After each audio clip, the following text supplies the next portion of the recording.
Ya Asan Anu. Some of the components of Anu Nation are A New Life Global Ministries, Enlightenment and Sedulu House, and Osiris Life Spiritual Services. SeduluHouse.com is the school component of Anu Nation, where spiritual empowerment through education and training is emphasized. One way that is accomplished is through our monthly webinars.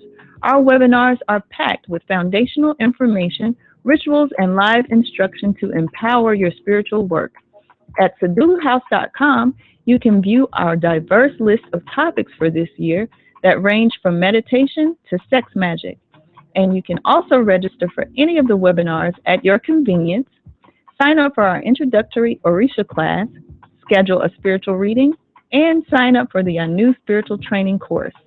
Enlightenment and Transformation is the media component of Anu Nation. Here, you can view all of our archived shows from over the years to our current segments. They include Chief Speaks, Masterminds Monday, Anu Asafo, Thunderground Thursdays, and Foundational Fridays. You can also visit us on our YouTube channels. They are Enlightenment and Transformation, Orisha Yoruba, and Anu Nation. Osiris Life Spiritual Services is for those who are ready to take the necessary actions to bring your life into holistic balance. Here we offer consistent monthly one-on-one coaching, solutions that are tailored just for you, practical hands-on self-development techniques that will accompany your monthly readings, and customized practical strategies designed for you that guarantee positive results.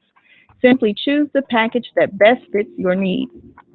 And last but not least, AlphaOmegaStore.com. The Alpha Omega Store is our online botanica where we offer divination tools, herbs and incense, DVDs, books, and other hard-to-find ritual items. You can also get our best-selling foundational book, Grasping the Root of Divine Power. Other great works from Anu Nation are Shrine and Altar, Solutions for Dysfunctional Family Relationships, and Natural Hair for Young Women. All great books to assist you on your journey. To find out more on how to get involved with Anu Nation, visit our websites and YouTube channels and be sure to sign up for our monthly newsletter.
Babambi, Eshu.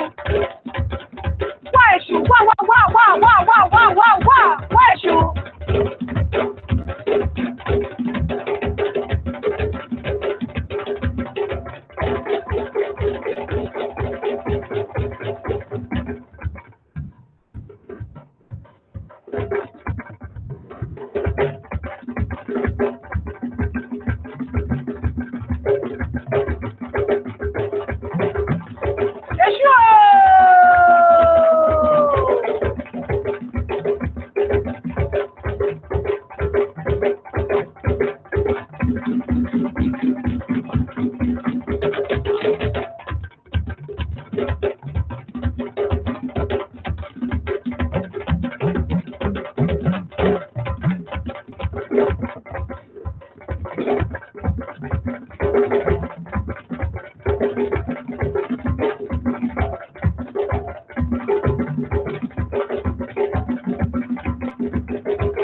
All right. Peace, peace, peace. Welcome, everyone. Welcome, everyone. Excuse me for clearing my throat in everyone's ear. But I'm Chief Yuya, and I'm welcoming you to Enlightenment and Transformation. Of course, this is the midday segment that we call KMunity. I'm just kind of settling in. Uh, I was zipping around while the drums were going, but I know when the break. I know the breaks in the actual song, so I know when it's getting ready to end. So I ran back. But yeah, welcome all, man. I hope you all are having a strong day today, and you woke up in power, and you've been able to apply and utilize all of the great knowledge that has been coming to you from all different angles, not just this angle of the enlightenment and transformation experience, but from everywhere that is shooting out at you. It's a lot of smart people walking around nowadays. Just got to tap on the shoulder. Let me give you the call-in number for anyone who wants to call in and share. It's 515-605-9862. I have to look for it for a second. 515-605-9862. And peace to everyone who's currently in the chat room. I see the phone lines are starting to fill up. And definitely peace to everyone who's in the on the YouTube. I'm noticing now that people are starting to call in a little earlier, I guess because of the erratic timing of the shows now. They're not always just straight 2 hours. So I guess people are catching the shows at the end or missing them. So that's good. You know, it's forcing you just now to kind of tune in when things are happening and when things are popping and going on. But yeah, you know, we had a good dialogue, I think, last night. You know, for those of you who tuned in and were able to catch some of the vibes with the family, you know, we were gonna go a certain direction. Or I should say, rather, I was gonna go in a certain direction, and Brother Anwar had called and kicked us off into a different kind of direction, which led to a different kind of discourse. So, you know, give thanks for that. Absolutely.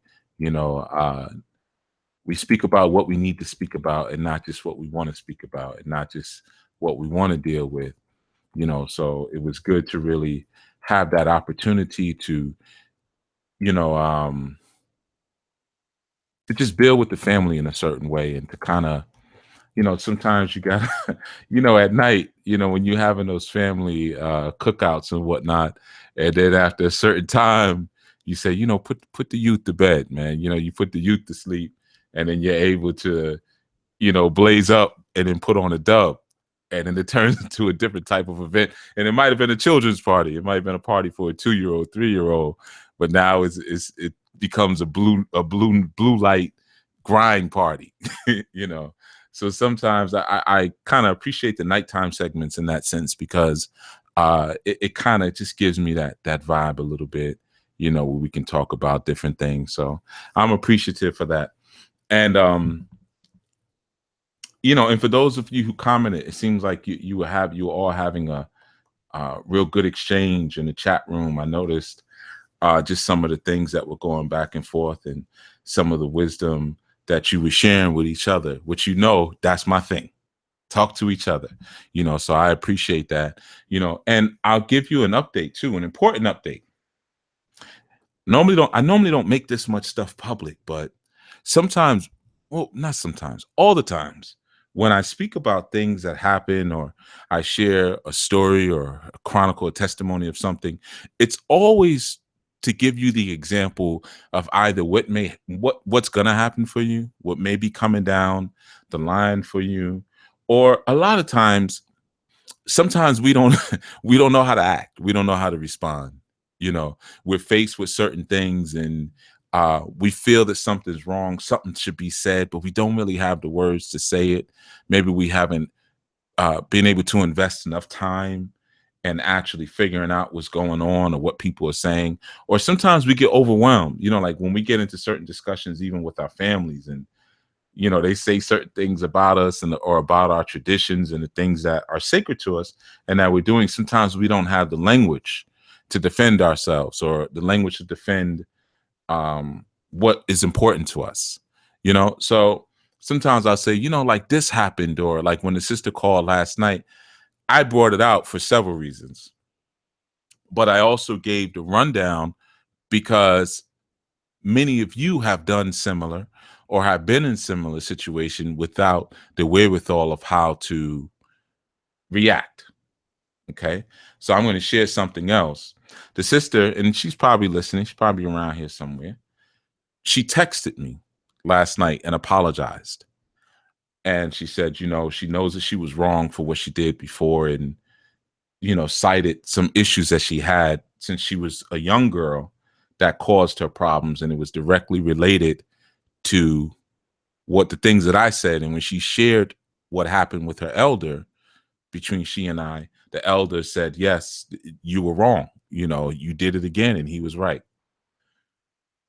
But here's the thing. I don't accept that apology. So I'm letting you know that, because I'm sure you're listening and you're somewhere around. And I'm gonna tell you why, and I'm gonna say it publicly, because you all need to understand sometimes too the kind of respect and love that we truly need to have for each other. So last night, things were brought out, and the sister had the opportunity right then and there to say sorry, but she said, "Nah, I can't right now." She couldn't do it authentically. I'm not feeling it. But no more than a couple of minutes after that, the text came through. Right? So she couldn't do it publicly. She couldn't show me that level of respect and reverence in front of everyone, but she could do it secretly and privately, which is really not showing it. Then she sent a text. So that's a very passive aggressive way of doing something. When you just had me vocally and verbally on the phone, you decide to send a text. So that's another slap in the face. And if we rewind and we go back even before all of that, I said, don't speak to me again until you can speak like you got some sense. Now, your first thing you should have done as soon as you got on, you should have apologized and said you started talking about something else. And it wasn't the first time you called in. It's just the other time I didn't catch your voice. But this time I figured out who it was. But you didn't call in to apologize. You ignored the fact that I said, don't speak to me until you do this thing. You ignored that. So you started by ignoring that. And then when I called you out and said, no, wait a minute, we're not moving forward from what you did. You disrespected me, and I deserve more than that. Then you listened to what you listened to. You tried your little slick thing again. We said, well,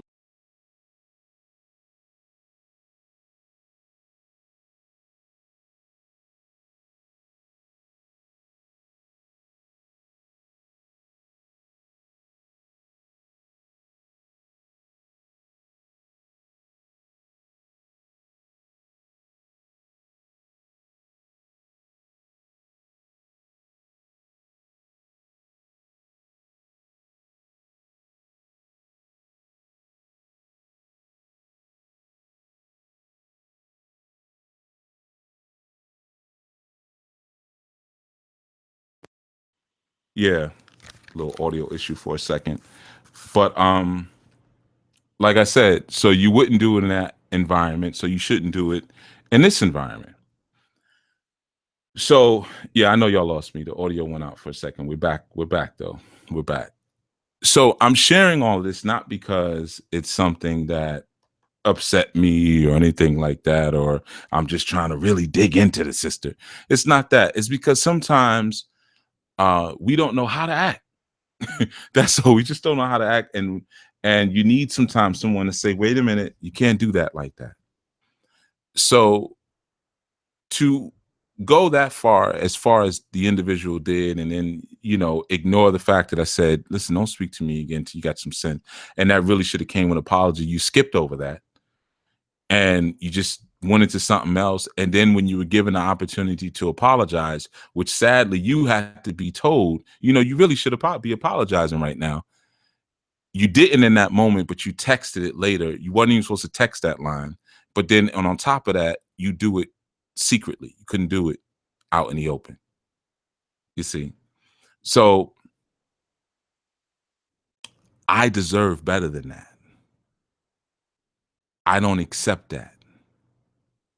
I function and I was birthed from a higher pedigree than that, than to accept someone dealing with me or attempting to deal with me like that. Okay, so for a lot of you who are thinking that that, oh, he's being mean to the sister and this and that, and now you might hear, okay, and she even apologized. No, she didn't. That was passive aggressive. That's not the way you apologize. That's not the way you deal with someone like that who's been helping you and doing good things. And even if they weren't helping you, who helps other people. And I'm sharing that not just for that sister, because like I expressed last night, she's not the only one to ever do that. She's not the only one who I've had to shut down like that before and say, listen, don't speak to me again. Never contact me again. I've had to say that before. I've had to do that before. Okay, because there is no back and forth. We're not going to argue. I'm not going to try to prove my point. When you know your pedigree and you know your spiritual privilege and your divine place, you don't allow people to disrespect that. And if they can't see it, then that's their problem. There's something wrong with them. But you don't have to necessarily accept anything just because you're so starved for affection or so starved for company or so afraid to be alone. Okay? So I'm going to put that out there. That was a follow-up from yesterday. And like I said, we got to learn how to get through things and not get over them. And sometimes we do things to people or people do things to us and they give us just crumbs. And then we say, okay, all right, it's good enough. And we can't get anywhere like that. If you want to restore your dignity and you want to restore your right privilege and your right action as melanoid and as indigenous people, then we're going to have to set a better standard for ourselves and even set a better standard for those who we choose to interact with or we allow to interact with us. And it's not an arrogant thing. It's not about being arrogant, anything like that, but it's really just about having self-respect. It's about having self-respect and being able to see when your brother or your sister is doing something that's beneath their privilege. Or maybe you might be doing something that's beneath your privilege. Being able to say, listen, we don't heal like that. That doesn't work like that. What you're doing, you might give me a hollow apology now, but I'm not going to accept that because it's not real. And just because we're living inside of a bubble of Western culture doesn't mean that we can't have our own culture inside of the culture. And our own culture tells us that what you just did is going to create community sickness. Like when we apologize to someone, and she actually did do this at one point, where we say things like, well, I'm sorry if you misunderstood, or I'm sorry if you don't understand, those non-apologetic apologies. Now that creates resentment. That creates more communal sickness inside of our collectives.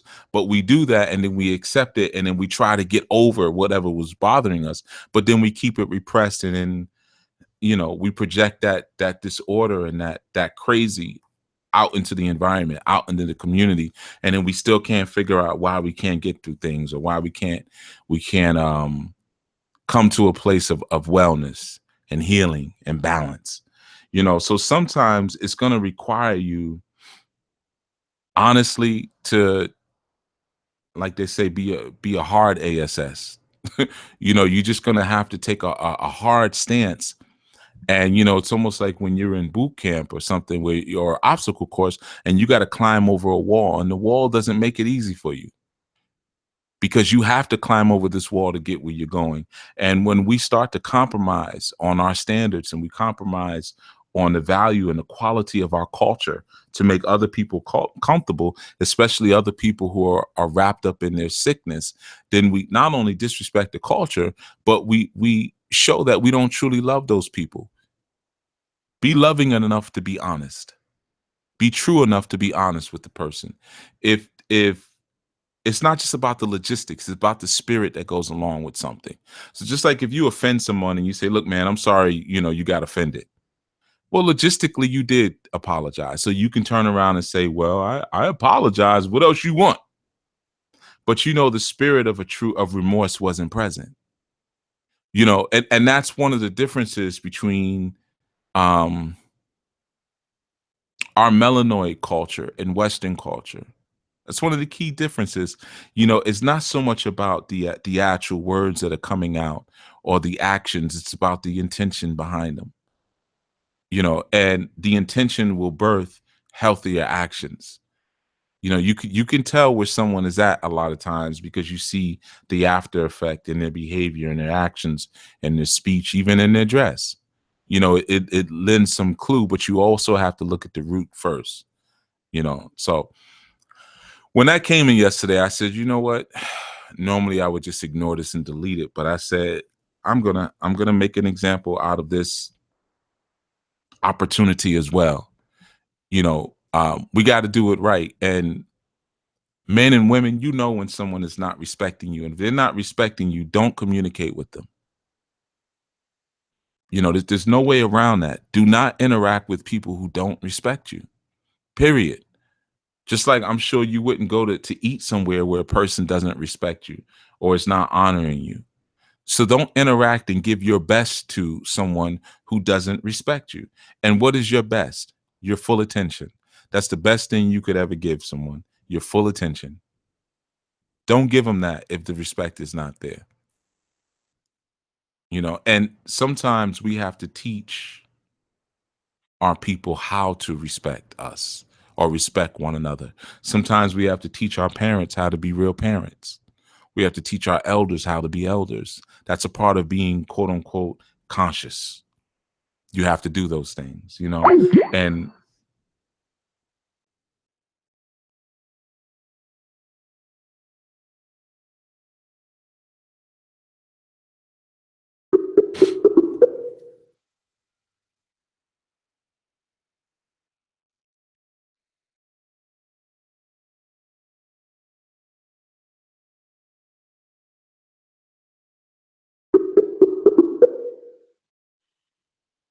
Since it appears you're calling back into a live show, we are reconnecting you now.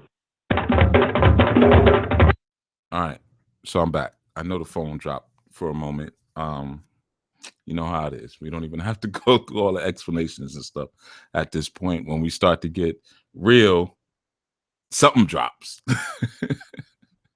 And we just cracking jokes and playing and everything, and the audio is clear, everything is perfect.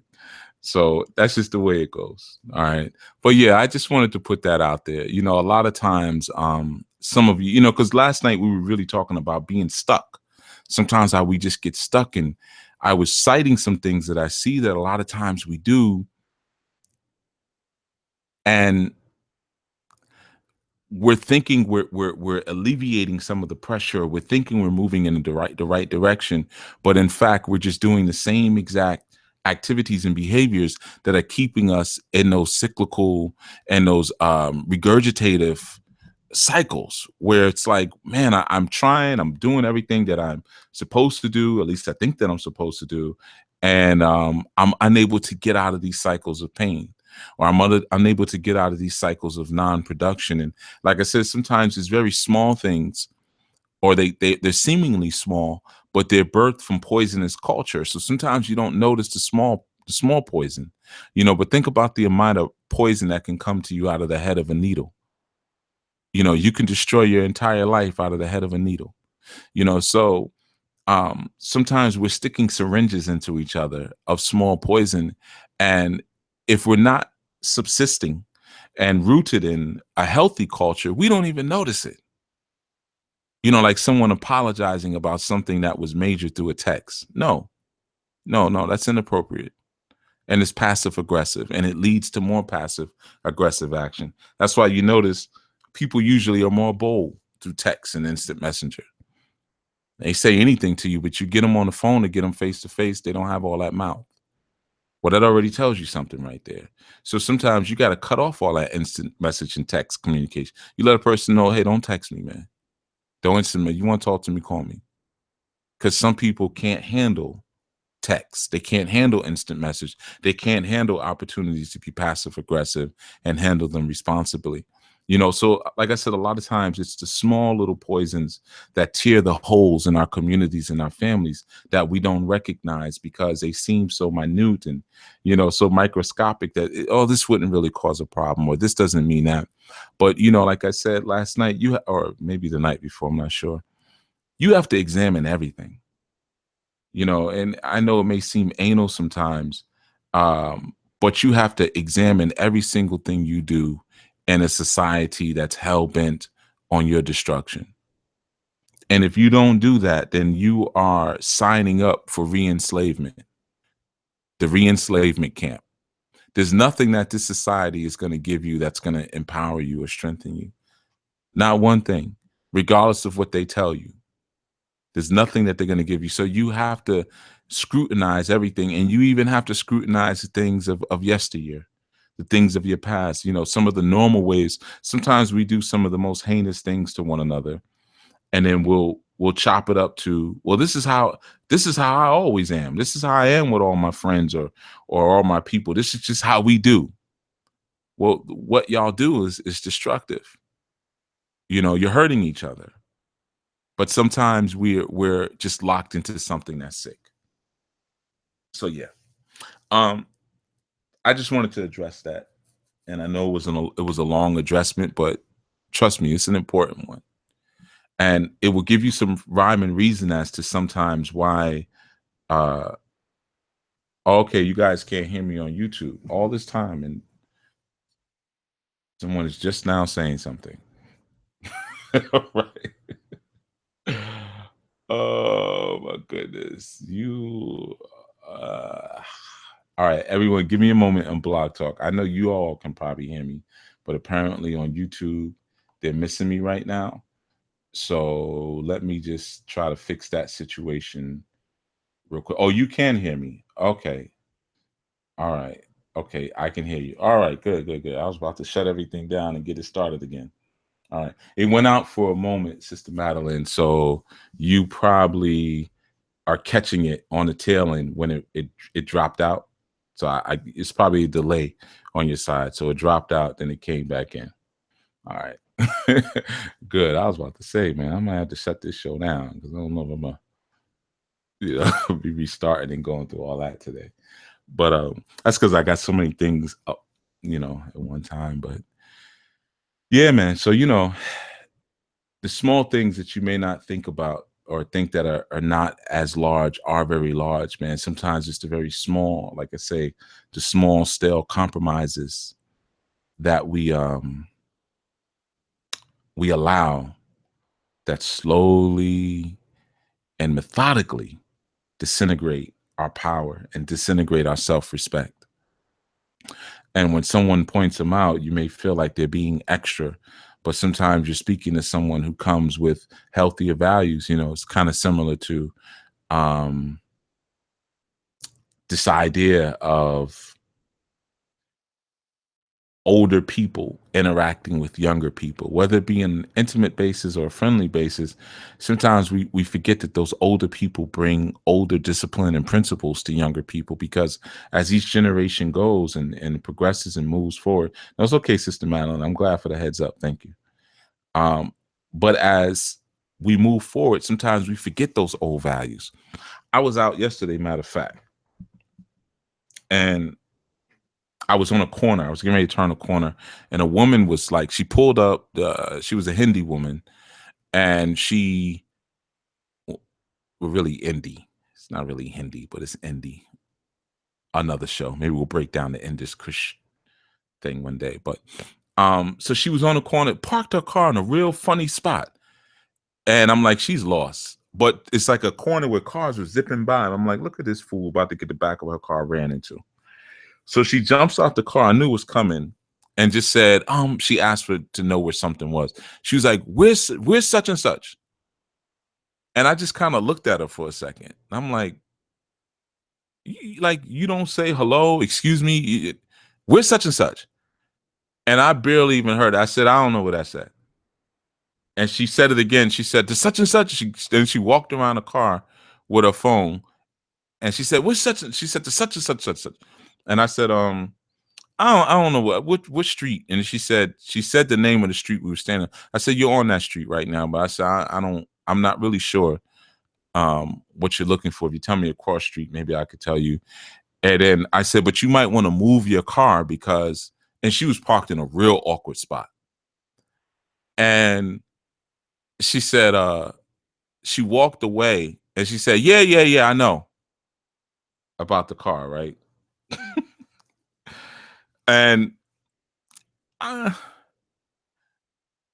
didn't, I'm not going to say it slipped out of my mouth. It was very natural and guttural, but I said something, and it included the terminology of a female dog. And I said it to her, and then I kept walking.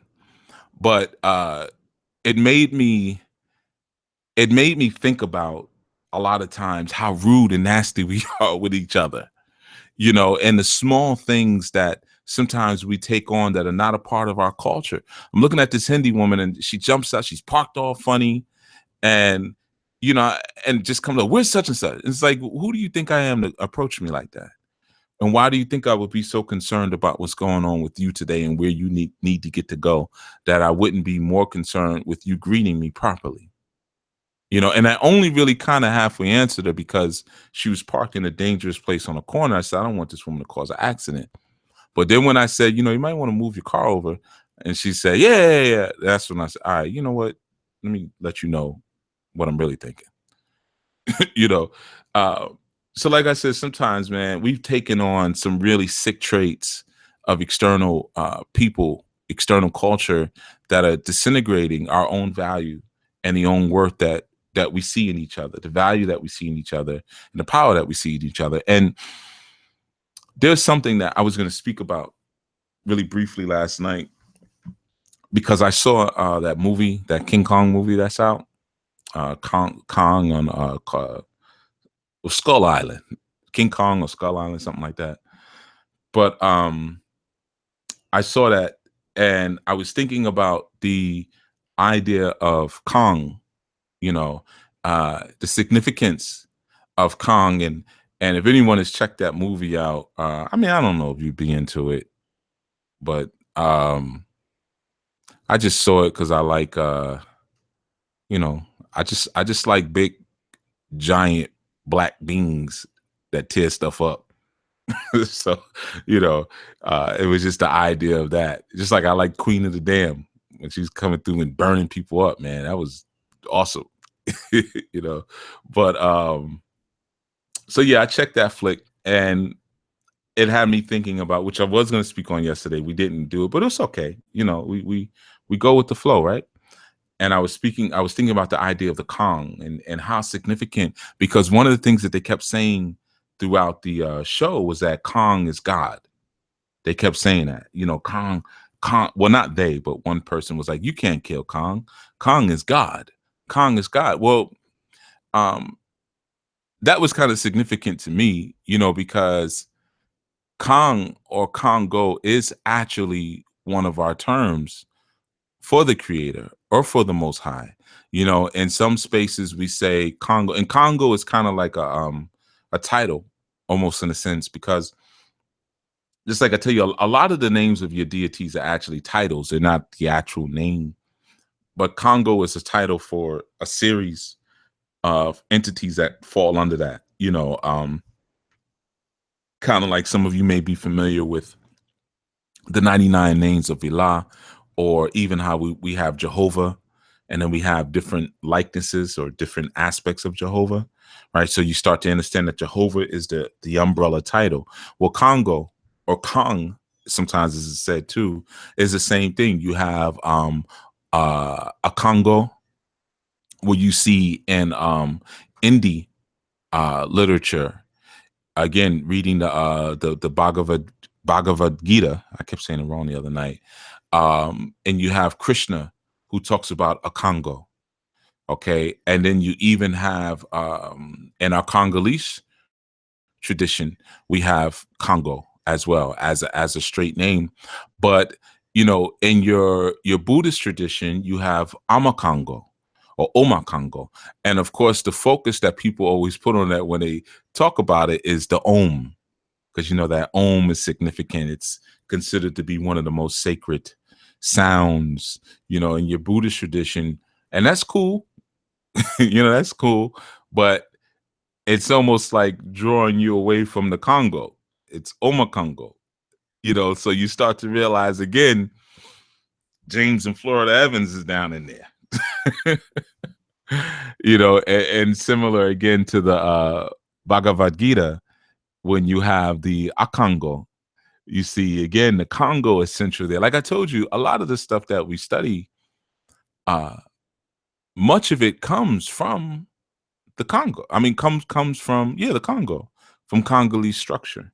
You know, a lot of stuff came out of that center and then spread outward from there.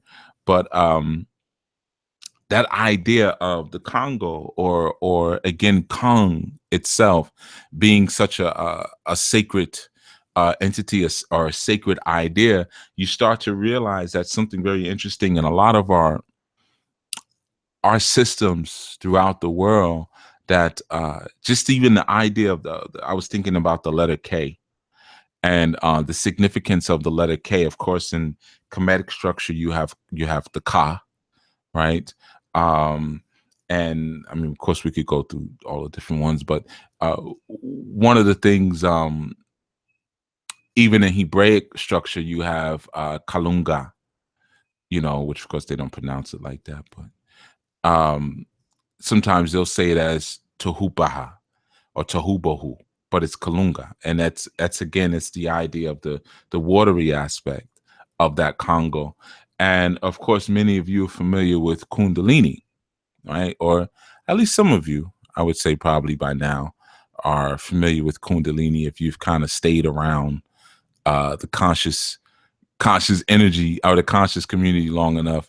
You hear that a hot topic a lot of times people bring up is Kundalini, or as they say in the Southern Africa, Kupalini. You know, so that idea of the Kundalini or the Kupalini is, you know, it's or even the Kalunga or the Congo. It's kind of it's central to a lot of our spiritual understanding. So, even in Bantu, by the way, you have the idea of ko, okay, and ko, can also mean God. You know, and again, remember when I say God, it's much broader than your idea, or some people's idea, of a monolithic deity up in the sky somewhere, because there are many things that can take on the attribute of a god. You know, a tree can be a god, depending on how we form our relationship with that particular tree. We can see the divinity, or we can have the respect for it, and in that instance, it becomes a god of sorts. But you have this idea of ko, again with that K, very significant. And in many structures, you'll have inko, or ingo. The G and the K are like kind of interchangeable there in that sense. So you'll have ko, inko, go, and go. Okay. Brother Pedro asks, is the Kundalini the ego? I want to know why you asked that. I want to understand the context when you ask, is the Kundalini the ego? So either call in or put more information in the chat room so I can understand that a little bit better before I answer. So yeah, you know, again, you have these different ideas, you know. Now, interesting enough, Ngo or Nko also means like tiger or panther as well. But like I was saying, also you have this idea of Kundalini, you know, and I was thinking about that as I was watching this aspect, or the significance of Kong and this movie, you know, which that movie could have been 10 hours. But I've always liked King Kong, actually. I guess really from back in the days, you know, even though I saw even back then I saw the trickery. He's so in love with a little blonde-haired European girl, and he wants to kill everything but the little blonde-haired European. She's just so precious, and you know, like, all right, okay, you know, it's still on and popping. It's still on. The war is still on. Don't get relaxed just because you're watching this movie and enjoying it. You know, don't unlace your boots, my G. Like, keep your boots laced up tight. It's still on and popping. You know, so yeah, man. The enemy never sleeps. That's really all that is. Your enemy never sleeps. So, you know, even in the things that you would think are have the opportunity to be the most innocent, there's still a lot of times a lot of dubious and, you know, subversive plans present. But you know, when you look at the idea of again Kundalini, which actually you have that word in Bantu structure, or as many as we would say Kikongo, you have Kalini and Kunda. So again, it's Kundalini, and Kunda means like what we move from, or what we like. Kind of like how, like, you know, when you like a diving platform, like how you have when you go to a pool and you have the platform that you would dive off of, right? I guess diving board, we call it. But the thing that we jump from or we spring from, like a launch pad, that's Kunda. And again, you can relate Kunda also to Kunt. All right. Remember, Kunt is a significant word. You know, cunt is significant. A lot of words that we are given. I'm reading some of the stuff in the chat room. It's kind of funny, but some of the stuff that we're given a lot of times in this society, and we're told to stay away from it, is no good. A lot of times, those are the things that empower you the most. You know, they keep you away from it. So, yeah, kunda or kunta. The cunt, you know, it's significant, but it's a reference to that Kundalini, but it means that which we're coming from, which we spring from. So very similar to the yoni, right? When you look at the cunt or kunta, what do we spring from, right? What do we launch from? And the idea of Kalini actually means spine in Kikongo. You know, again, that Bantu language, you know, so when you put it together and you have Kundalini, you know, you have this idea of a base or a shooting out from which the spine leaves from, or the spine shoots from. And what I was thinking about, oh, and let me address this question that you asked, Pedro. You said, is the Kundalini the ego? And then you said, I heard it from another source. I'm just scanning down here. I heard it from a Caucasian witch. And that's why I asked, not to say she's wrong. I was just checking. Okay, well, let me say this to you, Pedro. That's not how you check. You heard something from one person, so then you ask this person. No, that ain't how you check.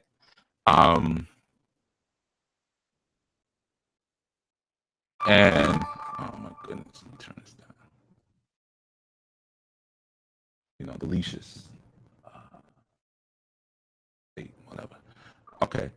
So I'm sorry, I'm just muting my phone. But yeah, man, that's not how you check. I'm not gonna go head to head with a Caucasian witch. Nah, man. You know, do the research. And research is not just asking me. You got to do a little bit more than that. And the reason I say that too is because I've broken down Kundalini and ego enough in these shows that you shouldn't even be asking no question like that. I'll keep real with you. you shouldn't even ask me that question. I've already given that information, and I've given it 30 times over. That's why I wanted to understand the context of what you were saying before I denied the question. But no. Maybe somebody else can answer that for you, but I've given that information 100 times over as far as what ego is and what Kundalini is. All right. But anyway, so I was really vibing on the idea and the significance of decay in the Congo, and how much we see that K appear, okay, and how significant a lot of times the K is. And I said, you know, last night I was going to kind of give a little direction on why you see it so much, you know, why you see the idea of it coming forth so much, you know, and essentially, right, when you look at letters, you don't want to just look at letters for, you know, well, they say this one makes this sound and that one makes that sound. But even the shapes of the letters are significant. Like the shape of an O, for instance. When you say the letter O, look at the formation that your aperture or that your mouth makes. And a lot of times when I'm breaking down words to you all, you'll notice that I'll tell you to pay attention to your mouth when you're saying certain words, because it gives you an idea of the power of that particular vibration of what exactly they're trying to express to you, or that letter, because each letter in many senses is a deity. It's like a letter itself is a library. A letter holds deep and profound information, that they compress into a symbol that we know as the letter. So it's something I noticed years ago, and I had did a little write up on this. And when I say years ago, we're probably talking over 20 years ago, when the internet was new. And I remember posting it in a BBS board. If anybody remembers BBS boards, this is way back in the days, even before chat rooms and forums, you had like these online bulletin boards where you could put little things or whatnot. And I don't remember why. This was early internet days when we were really having fun with it, and only a few people were online. But I had put that up there. FXBRS says you old. Mm-hmm. Yeah, you can go to hell. FXBRS. How about that one? So now the idea of the K, right? So I have put that up in a bulletin board, and I don't remember where I put it. I don't remember where it's at. But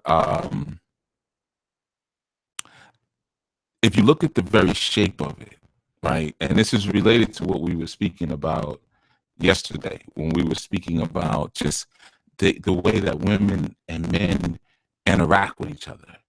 And you find that in the ideation or in the formation of that letter K, right?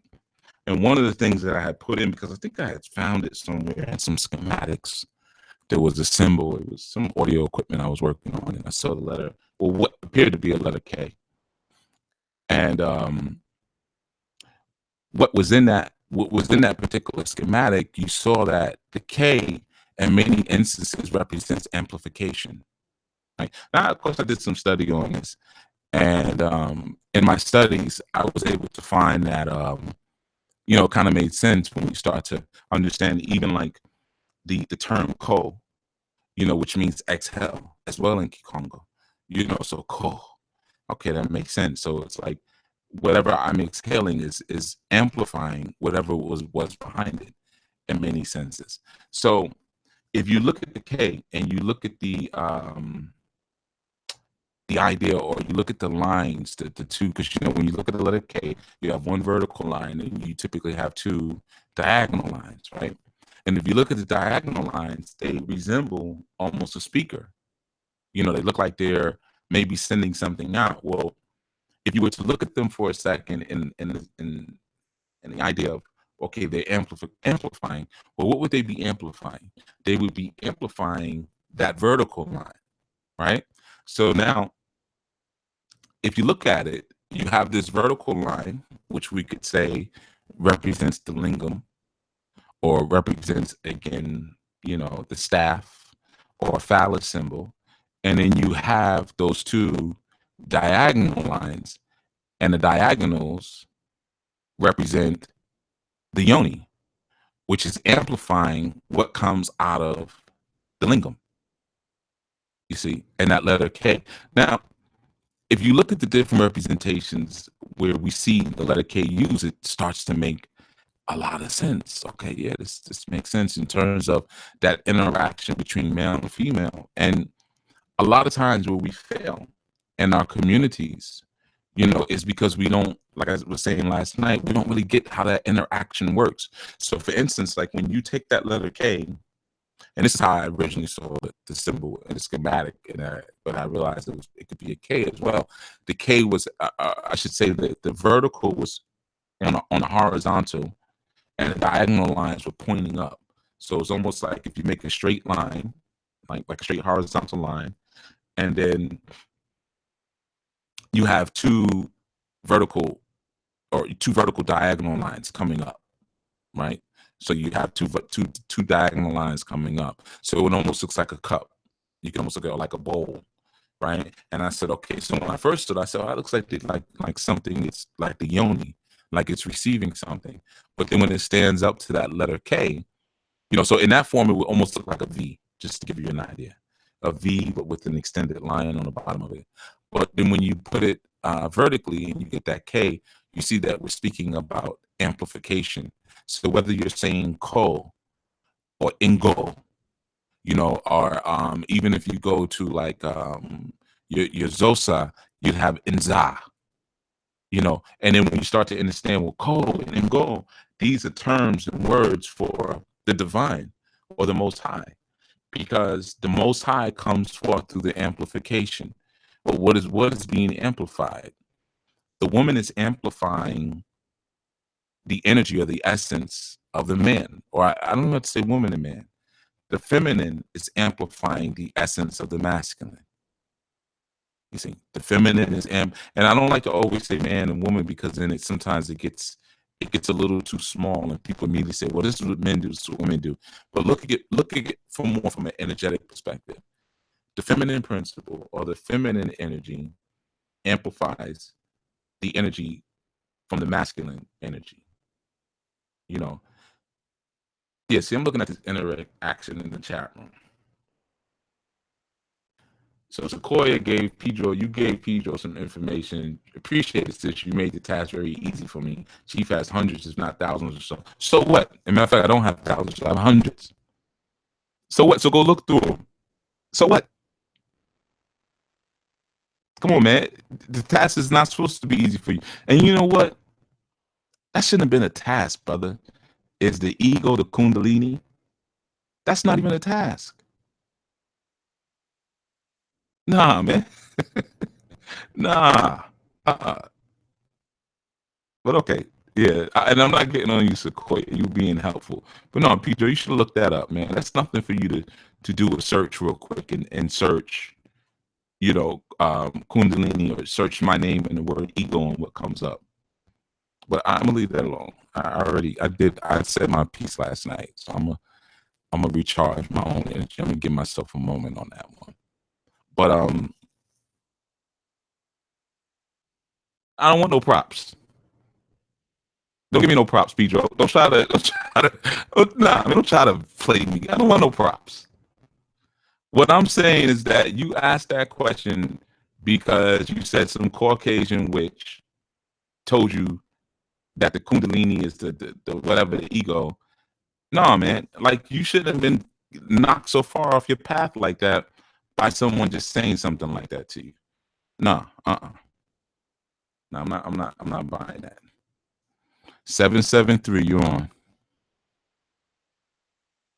Good afternoon. Good afternoon. Chief. How are you? Baboni, how are you doing? I'm all right. Okay, good. All right. I heard what you said earlier. I know you did. So I'm calling in. So I'm calling in to publicly apologize to you for the many times that I've disrespected you in many different ways. Maybe this apology may be a little selfish. I may be apologizing to you more so for me than for you. Well, then I guess it's not really an apology then, if you have to give me these qualifiers, right?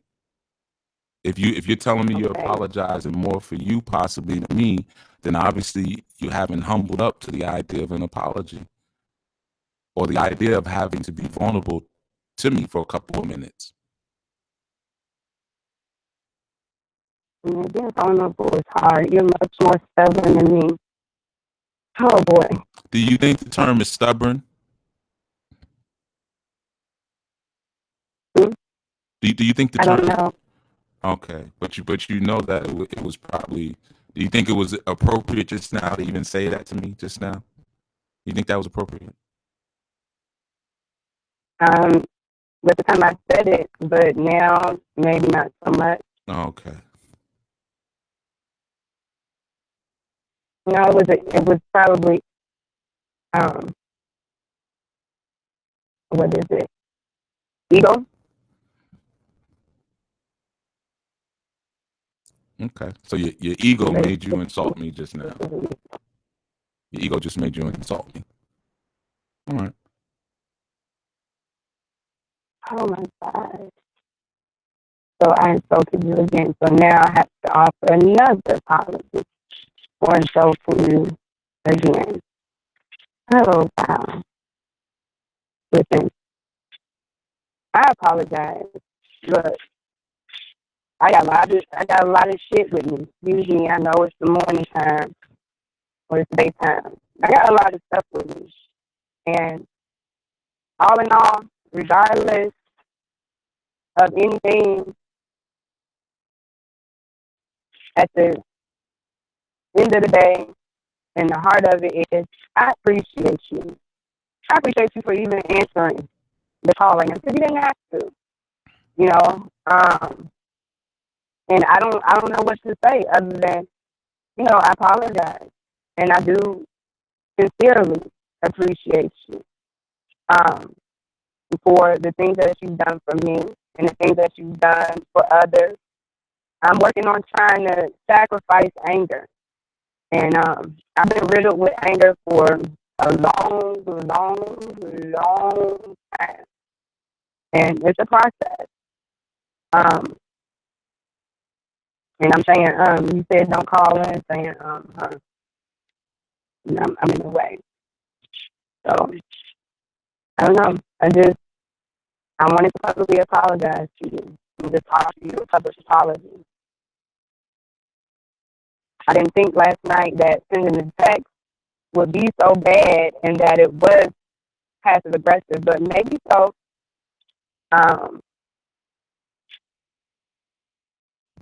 Maybe so. So I just wanted to offer a public apology. Because maybe so I might have been right about what I said about the text. So because maybe I was correct, you're apologizing. Well, thank you.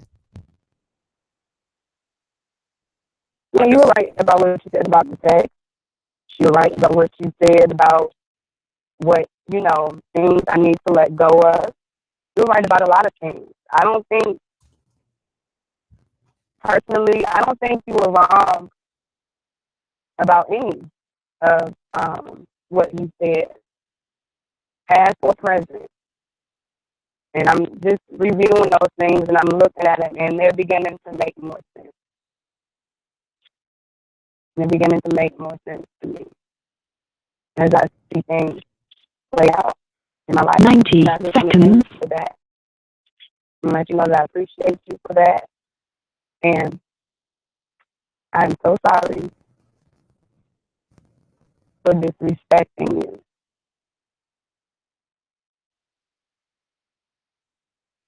Okay. Your apology is accepted. All right. Thank you. And maybe later after you get even better, you'll be 60 seconds. 60 seconds, y'all. You'll even be in a better position to speak about it in a space where you're even more laser sharp on your perceptions. Yeah. I don't have that time though right now. I got to go back to these doors. Mm-hmm. That's what I said, later at another time. Then we can find out why you really don't have that the respect for me. But thank you. I do appreciate the apology. All right. Enjoy your day. You too. Okay.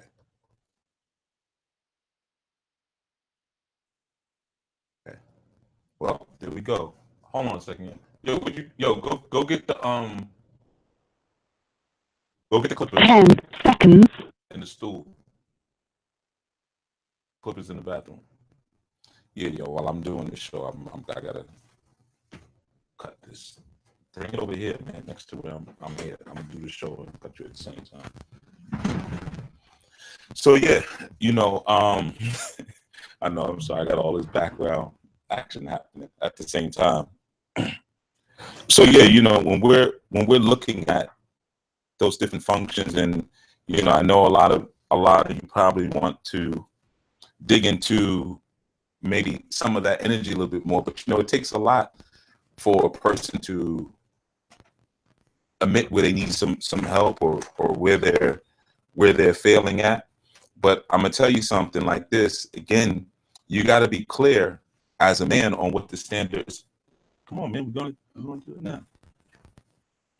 You got to be clear on where your standard is in terms of what you're going to accept in your life and what you're not going to accept in your life. Because, like she said, oh, you're stubborn, but no, that was disrespectful to call me stubborn. I'm not stubborn. It's called the standard. And like she said, yeah, maybe I shouldn't have said that after it you know, got like that. Oh, you're getting a cut up signal. Sounds like a Bluetooth headset is about to die, maybe. Okay, so YouTube, y'all got a cut up signal. The feed is breaking up. Okay, give me a second. Let me see if I can caboodle the connection here a little bit. Okay, let's try that. Let me know if it's still breaking up. Okay, if you all can hear me. I know you can hear me, but let me know if it's still breaking up. All right.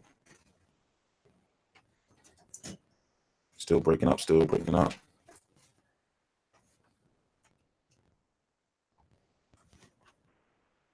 Okay. No one's letting me know. I think there's a delay. That's why y'all not letting me know. All right. So I'm going to play something for a second and you let me know if it's still breaking up.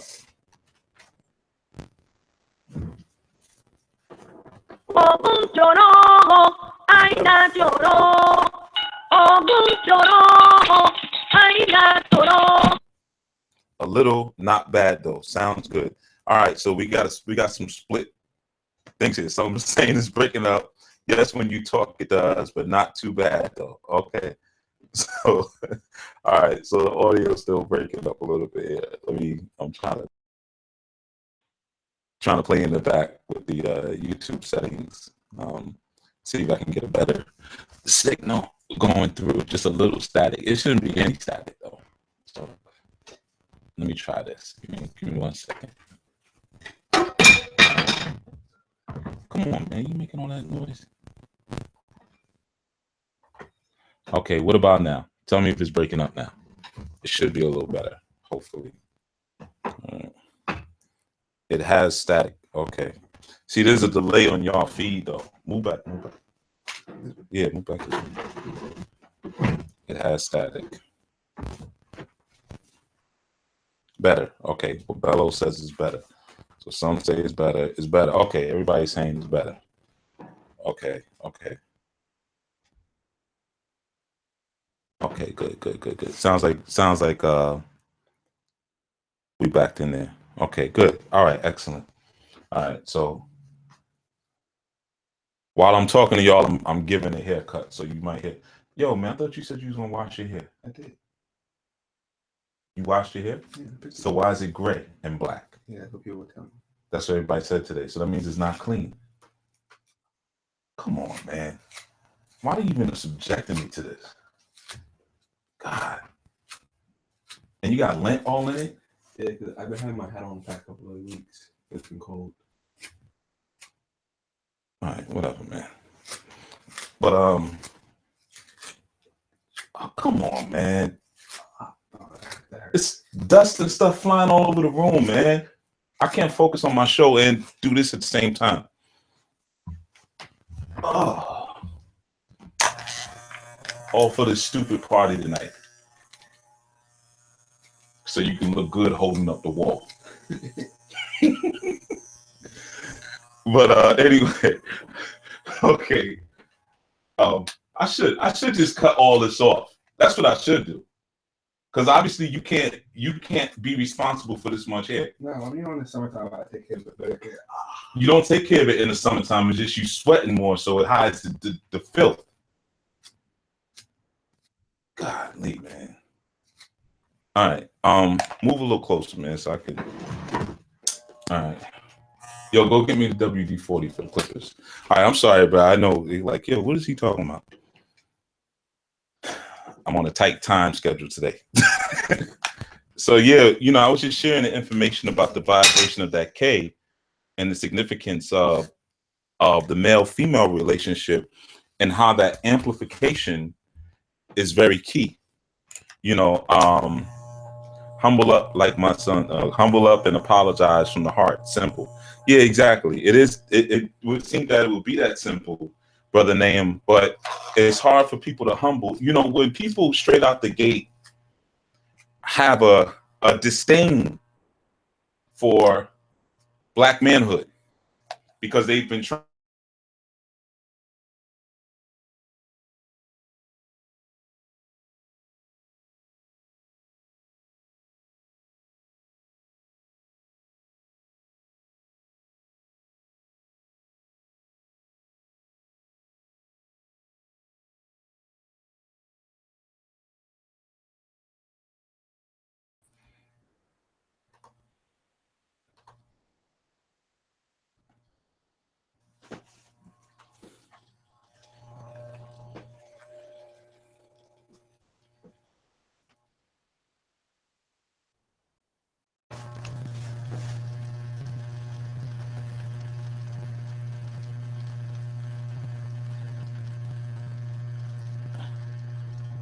Oh, because I'm calling back in.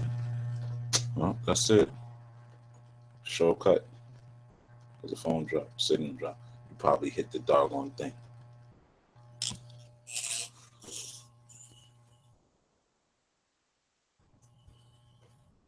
That is over. Yeah, there's a problem. You can again. Because it's after the time. Oh, you pay for it a lot of time. No, if you try to call in, we can hear you. No, you can't hear me. I don't think. Oh, you guys can hear me on YouTube. All right, so yeah, we'll keep it going on YouTube. All right, screw it. So not screw it. Excuse my language, but yeah. So for everyone listening, the the Blog Talk Radio side dropped, but we're still on YouTube.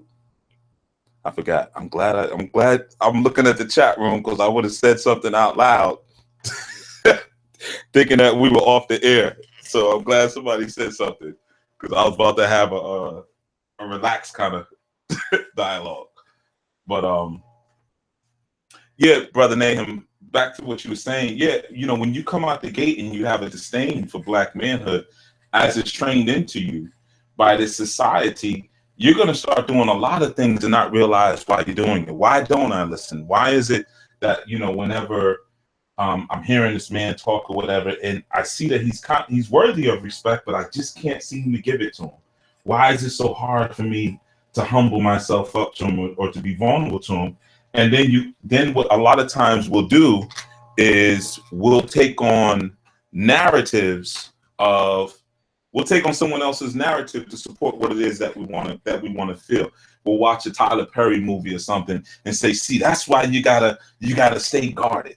That's why you gotta have money of your own, so forth and so on, because we're owning someone else's narrative in order to support really the Willie Lynchism, the agenda that we want to keep going. You know, so a lot of times that's the key piece there. You know, so it's hard to just, like you say, just humble up. You know, move over. It's hard to just humble up and apologize like that, because how can you truly apologize to someone who you don't really respect? And that's why you hear me say that idea, that term so much, like, yeah, the respect is not there. You don't respect me. So therefore, when I start saying things, it sounds foreign. When I say, no, you shouldn't have said that or shouldn't have said that, the respect is not there. But what you're talking about here is brainwashing. Sometimes we forget, just because we're conscious, quote unquote, which I always tell you is a farce anyway, because everybody's conscious. Sometimes we actually forget that we've been brainwashed. Yo, pass me the guard, no, the plastic guard. Let me get the other one small. All right, so I can fade it. I should give you a messed up fade. Why not? You'll still be you. Listen, the haircut doesn't make you. You see what I'm saying? Yeah. Yo, let me just do this. Let me put a McDonald's symbol in the back of your head. Everybody will like that. But anyway, so yeah, you know, a lot of times that inherent respect isn't there, man, and it makes it difficult. But see, when you understand again the interplay, even in our own terminology for our deities, like when you look again at letter K, or you look at the idea of Kongo, or you look at the Kong, again, you see the vibration present there of just what makes the deity itself is the interplay between the masculine and feminine principles. So a lot of times we're going through things in life and we just can't seem to get out of our rut. Like the sister just said, I've been trying to deal with this for a long, long time. You see, so I always know when I hear things like that, somewhere down the line, there was a yo man, your hair is so dirty. Oh my God, I shouldn't even cut this. It's giving me a stomach ache. It's filthy. Like you didn't look in the mirror and see like all these lint balls and stuff in your hair. You didn't notice that. No, it's from my hat. It's from your hat. Yeah. So your hat has white, red, blue, and green threads in it. Because I see all color lint. You look like a dog on a Christmas tree on top of your head. You don't deserve a fade. You need a Caesar. You need a little boy's haircut. Nah. It look like it. You got to look fly. Oh, okay, I hear you. So anyway, so yeah, a lot of times we don't understand that divine interplay between our masculine and feminine is what actually creates the very essence of our deities.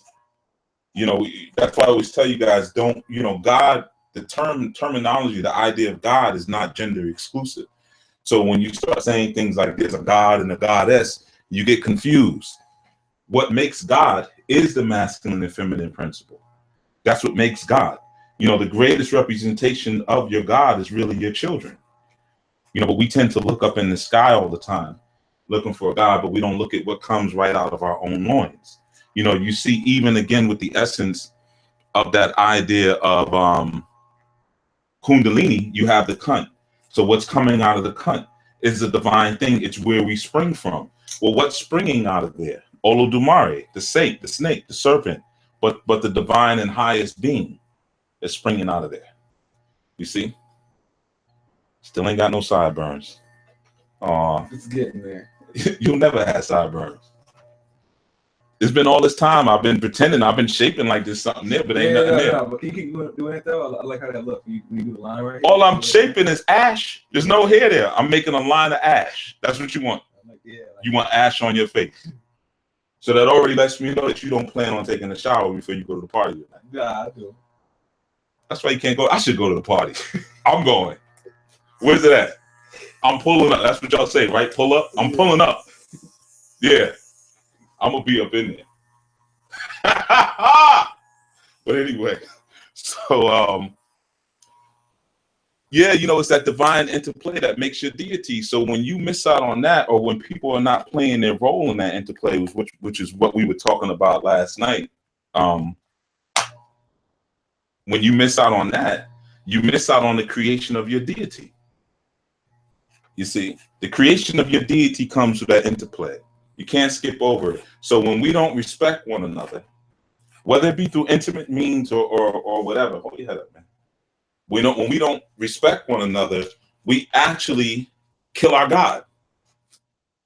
Because your God comes through the interplay of the masculine and feminine. That's why all deities, even in our Yoruba structures, all deities have an androgynous form to them.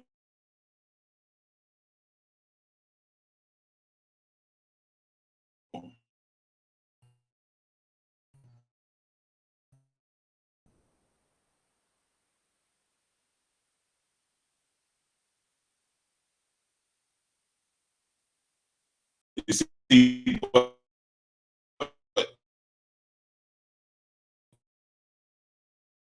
in our Western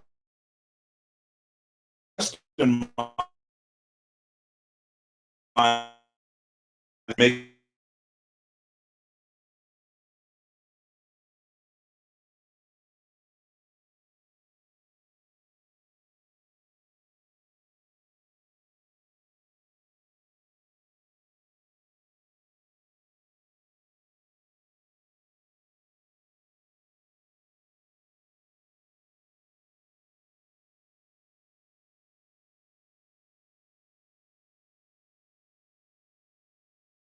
It has cut out, Chief. All right, I'm coming. Breaking up. Okay. What about now? Should be back, y'all. You're breaking up. I think I'm gonna come back. Y'all let me know when y'all hear me clearly. You're back. All right. Thank you, sister. Still waiting on that Obot show. But thank you. But again, like I said, you don't actually make those archetypes or those energies. Okay, cool. I'm back. Everybody saying I'm good. I'm good to go. I'm back. All right.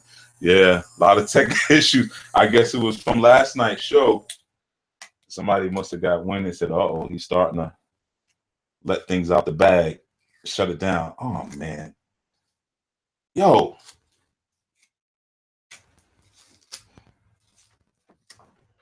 Not only are you gonna sweep this floor when we done, you're gonna mop it and disinfect it. Your hair is disgusting. That's why I don't really be understanding young girls have no standards. Talk about standards. Some girl tonight is probably gonna let you rub up all on her. That's what you're hoping, right? Mm-hmm. Mm-hmm. And your hair is this filthy. It's not gonna be. Or you're gonna wash it again, as good as you washed it before you got this haircut, right? Better. Mm-hmm. I should have just gave you an Isaac Hayes. What's that? Oh, you don't know what Isaac Hayes is? No. Oh, it's wow. I'm gonna give it to you next time. No. You'll love it. Yeah, to give you a nice Isaac Hayes. Yeah, you're gonna get a lot of attention in school after that. Yeah, okay, looks like I'm back. All right, cool. After your next read, you don't need a reading to do that show, sister. Yeah. But like I was just saying, I'm over here multitasking, so please excuse the hold your head up, man. Stop leaning to the side. Please excuse the pauses in between. But there's great value when we can see each other. There's great value because until you can see each other, see the source, right? That's the respect. Respect means to see the source. Until you can see each other at our source, we're not able really to reignite and reinvigorate our Black divinity. You see? So all of our deities die as a result because we're unable to understand something as simple as depicted in that letter K. Which shows that the very simple interaction of what the woman amplifies of the man, because the man or that lingam represents the spirit, the woman represents the soul. Without soul, nothing is real. Okay, so you can have spirit, but spirit is transient.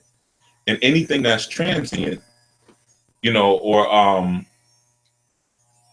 temporary is unreal. The only things that are real are the things that are forever. The only things that are forever are things that are created out of the soul energy. Again, one of the reasons why in the matrilineal system, that we have matrilineal systems, because it's the feminine that holds the eternal. All right, so should I cut through the length or cut around the length? I'm confused. How should I do this? Cut through it. Cut through the length. Okay, all right. Because I was saying, but we're going to cut around the length, pretty much haircut's over. What you going to wear tonight? Nah, tomorrow. It's tomorrow. It's gonna tomorrow. What you going to wear? I got some new shoes, black jeans, navy blue sweater, and glasses. Glasses? Yeah. Don't you think that's a little overboard? Don't you think go a little far with that? Nah, they look nice on me. You didn't want to let me get your Louis. No, you're not wearing my glasses. My stuff is too expensive for you to wear. Your hookup is a little different. Can I watch? What do you need a watch for? Like there's a silver one. A gold one would even work. You want to wear one when I go and watch it? Yeah. Okay. Can I? So now, when the watch gets stolen from you, no. Thank you. Okay. No. Now, like it's not gonna get stolen. It's not gonna get stolen. No. Okay. When you break the watch, nah, it's not gonna happen either. No, because you break everything else you touch. I'll bring it back to you right after school. I don't think that's gonna work. We can go get you a fake watch from a Chinese store now. Nah. Who's gonna know? I don't know. So you wearing black jeans and a blue sweater, navy blue sweater, right? Navy blue shoes, yeah. That sounds like a whack outfit. Or I have a black shirt with a blue picture of Muhammad Ali overlisted. Okay. All right. Now we getting somewhere with some black jeans. Yeah, and then green blue shoes. And the blue in the shirt, the blue in the picture, matches the blue in the shoes. You'll probably really stand out in that dark party at night with all that black and dark blue on. What do you think? No? Okay. You might want to rethink that outfit. It's filthy behind here, man. This is ridiculous. But anyway, you see, I'm looking in the chat room. Tell them not to wear the hat to the party. See, look at that. Yeah, because what am I cutting your hair for if you're going to wear a hat? No, I'm not wearing the hat tomorrow. Haircut might be over. No, I'm not wearing the hat tomorrow. Hey, man, let me give you a Gumby like Bobby Brown. What's a Gumby? You don't know what a Gumby is? No. Yo, you should let me do a Gumby. Nah. You ever heard of Bobby Brown? Yeah. He's a millionaire. I know. You don't want a haircut that a millionaire would wear? Did you have the haircut before or after you was a millionaire? Come on, man. What does it matter, man? Why are you splitting hairs now? You want the Gumby or not? Eddie Murphy wore it. No. You ain't got no style, man. You should let me put a dye streak in the middle of your hair. Nah, definitely not. No? No. You don't know how to be retro. You bought a trumpet?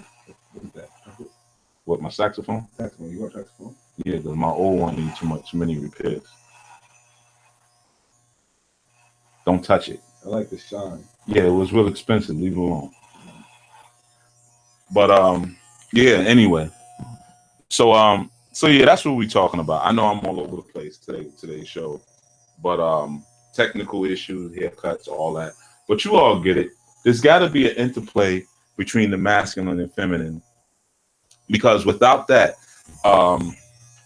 you don't actually get to make your divinity. So a lot of times when you all hear me talking about, do you have a man, do you have a woman, this and that, it's not so much just about the wholesomeness of a family, but it's actually about the energy that we generate. Like I always tell you, the family is the highest science in our culture. The family is the highest science in our spiritual culture.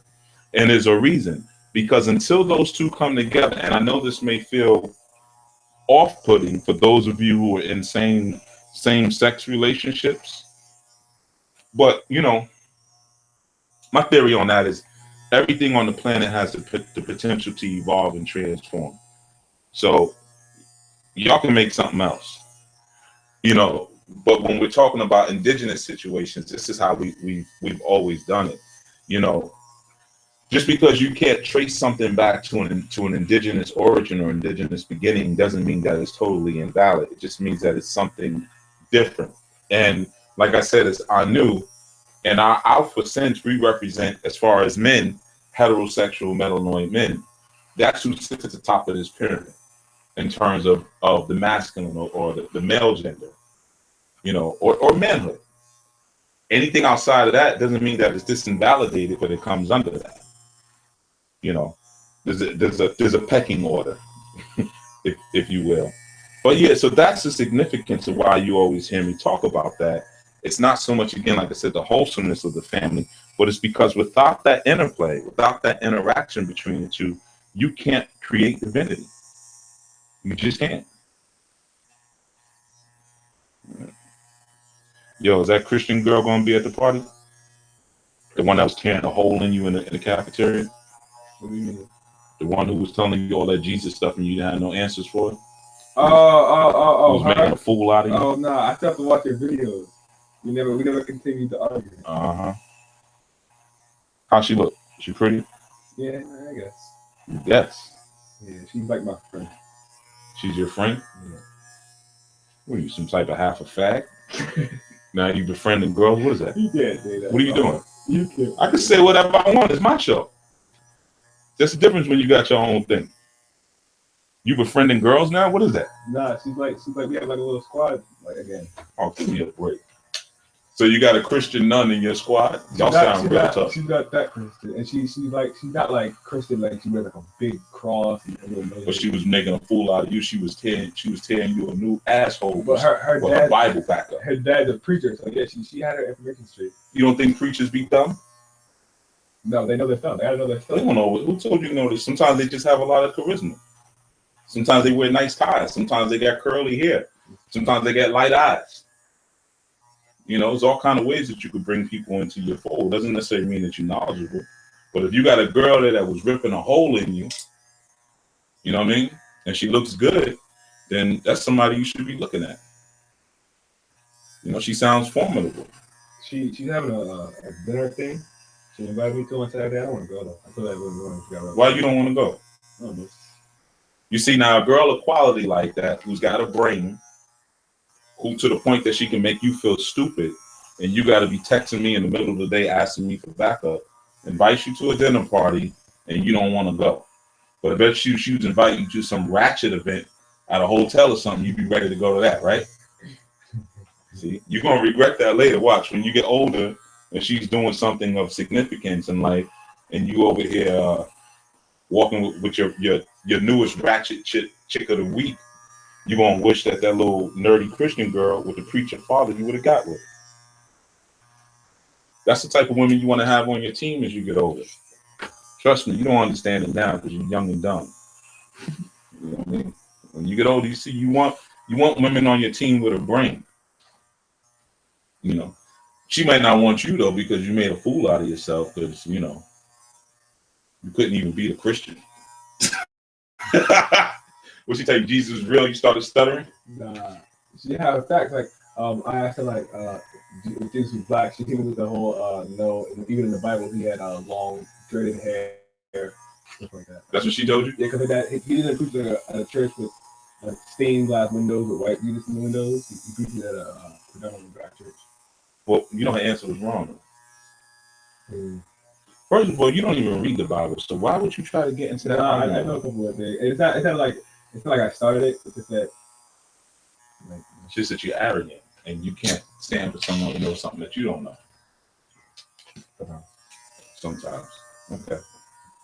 All right. Anyway, so yeah, man, we spoke about the balance. Y'all all got it. We spoke about last night's show, and the sister called in, apologized. So you know we're moving. We're doing what we need to do, and I know, you know, I'm a little distracted right now, but you know, y'all riding with me on a different type of vibe here. You know, your hair is so doggone filthy, man. Godly. What did you wash it with? Sand? No, Irish Spring soap. Irish Spring? Yeah. Nah, it wasn't even like hair soap, like hair. You just do the dumbest things, man. Bar soap. Irish Spring. So you Irish now? Smells good when you coffee shower. Yeah, well, your hair don't smell good now. Yeah. Your hair smell like spit. That's what it smells like. That's a new one. I might use that. Mm-hmm. You use all my stuff, man. Get your own sweat. That's why I'm coming to that party. Yeah, I'm coming to the party tomorrow. Mm-hmm. I'm gonna let all the little kids know how y'all be stealing my swag. Yeah, y'all steal all my jokes. Your hair smells like spit. That's a good one. That's original. That's a good one. Who throwing the party? No, it's not really a party. It's just some friends. Just some friends. It sounds like a teenage orgy. No. What is this? Where's it at? Nah, it's not really like a whole party. It's just like. Where's it at? Yeah, I didn't ask you that part though. I asked you where's it at. I don't know. You don't know. We're gonna like chill after school. How you don't know where it's at? We're not gonna. It's not You're a party. lying. Nah, because it's not a party. It's not a party. So why are you getting a haircut for that? If it's not. We're all dressing up to go to school tomorrow. And then we're gonna chill after school. Who? Me, my brother, Kobe, David, 2 girls. This sounds this sounds like some orgy stuff. Nah. Y'all stayed up for a hotel room? No. Don't lie to me. Nah. I wouldn't pitch in for a hotel room. Yeah, It's not my birthday. okay. I'm coming tomorrow. How about that much? Because it's not really a big event. Y'all just hanging out, so I could be there though, right? Why you laughing? I can't be there? Because you're telling me it's not a party or nothing, right? I can come, right? No. Nah, I think you could come. Oh, I can come. Yeah, so I can bring up the argument about Christianity again. Oh, so she's gonna be there. Yeah. Oh, that's why you get It's her birthday on Saturday. No, okay. No, Now this is starting to make sense. Okay, this is starting to make sense. Yeah. Okay. All right. So you all got it. What you learning, Keisha, from listening to the conversation? You said you learned it from listening to the conversation. Oh, your head straight, man. Dad. It's bad enough it's filthy, but then you want to keep dropping your head to the side, man. You ain't got no neck muscles. Yeah, that's good. Oh, man, I'm texting you for sure. Okay. Yeah, he ain't gonna go over, God. I know. He think he's slick. I know you up to something. You got condoms? Yeah. Can't borrow none of those from me. I've never wore extra small, so I don't even know how you find those things, because I know they ain't magnums. Don't worry about it, man. You still going through the change, man. You might got another inch or two left in you. You still a little boy. Don't worry about it. Check the expiration date on them condoms too, because I know you've been holding on to them for a long time. A couple of them. Yeah, I know you've been going through a dry spell. Yeah. It happens, man. Everybody goes through a dry spell. Especially when you keep your hair this filthy. If I was a girl, I wouldn't mess with you. I wouldn't have nothing to do with you. Man, you're like me. Yeah, I know they like, because they're stupid. That's why. They need to come talk to me. And I'll tell them what to really like.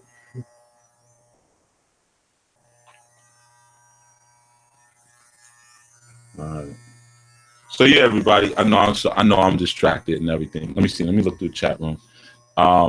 This answers why even in a homosexual relationship, there is always one that is somewhat masculine and one more feminine. Yeah, you know what it is? I'm gonna tell you what it is, y'all, on that. Hold your head straight, man, and stop flicking your nasty hair all over my shirt, man. I gotta wear this. I should have changed. If I would have known you were this filthy, man, I would have wore a rubber smock, man, like a butcher. But you know what that is? A lot of times people know instinctually, and I'm answering that question or that statement in the chat room. People know instinctually that they're supposed to have a certain connection. Like, say for instance, I've seen this a lot of times with women who, like the sister who called and says, I have an issue with authority. I just have an issue with being vulnerable and listening and so forth and so on. So a lot of times you'll find with women like that, was it WD-40? Okay. A lot of times you'll find with women like that, what they'll do is they'll always be buddied up with a real masculine female. And like out of the crew, like say if you got a whole crew, pass me the tape. Say if you got a whole crew, watch that wire, watch the wire, man, be careful. Okay. Say if you got a whole crew of single women, there's always that one bulldog in the crew. And she's basically the man of the crew. So now instinctually, the woman can still say, well, if you say, you know what, you need some masculine energy in your life, you need to, have some men or whatever you listen to, she can say, no, I listen, I take direction, I follow people, because she keeps a masculine female in her life. So that way she doesn't actually have to submit herself to male leadership, but she keeps a masculine female around. So that way she doesn't have to bend that programming inside of her. So like to your comment about homosexual relationships, that's why that's always present. Yeah, but it's a perverted pseudo form of the natural interplay that occurs between male and female. Because somebody always wants to be the recessive, someone always wants to be the dominant. You can't get away from that. Somebody always wants to be the recessive, somebody always wants to be the dominant, but sometimes we find surrogate ways to replace that energy in our life. Sometimes we do it through our children. We end up kind of wifing up or booing up with our children in a real dysfunctional and perverted way, because there's that natural need and natural inclination towards needing that level of interplay, that push and pull, or that positive and negative interplay.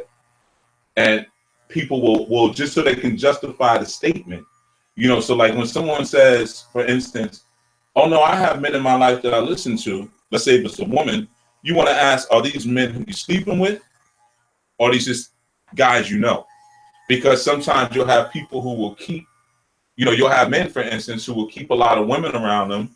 They're not dealing with any of them intimately, but they'll keep them around just to say, okay, I got feminine energy around me. And that way they don't have to really address maybe the issues that they have with having intimate relationships with women. Maybe they have an issue and they don't want to deal with that.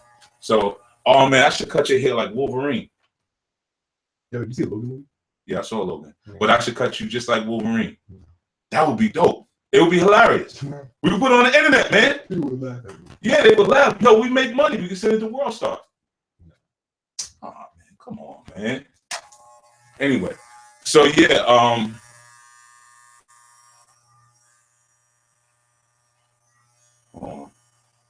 trying to get these corners right.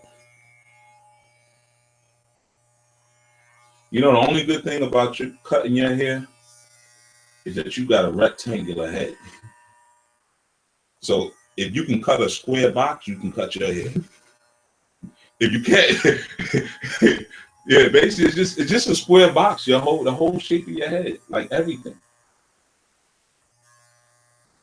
You know what I mean? Yeah. You ain't the most attractive kid, you know.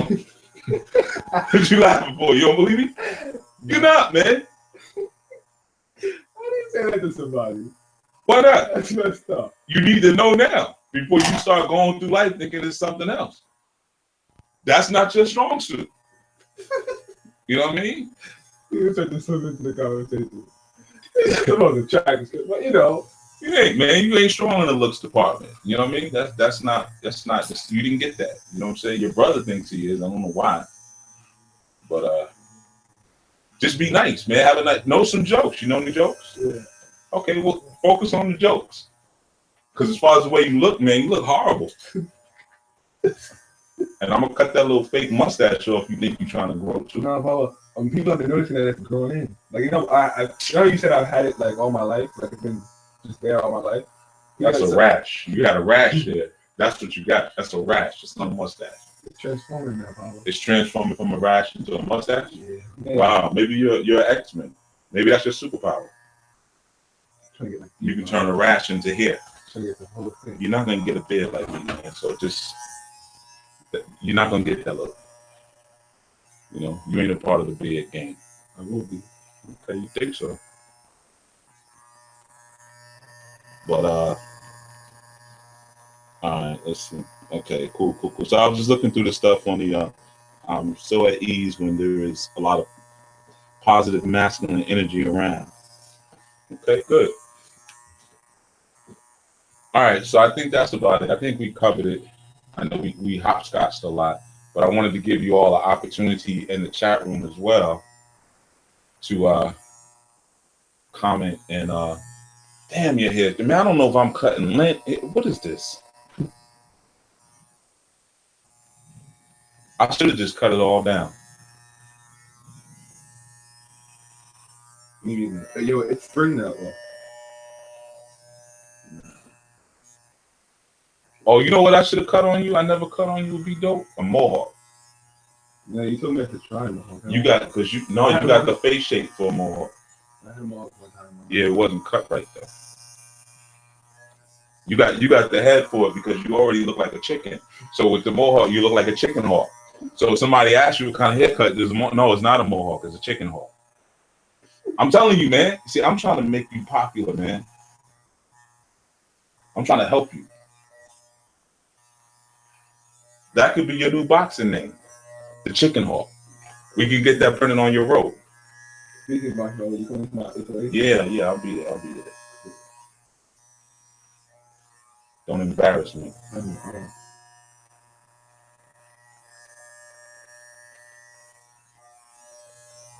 You got to make sure you videotaping that too. Yeah. You nervous? No, I was, but I don't know. It's like even in sparring the past couple of times, it's a sense of calm.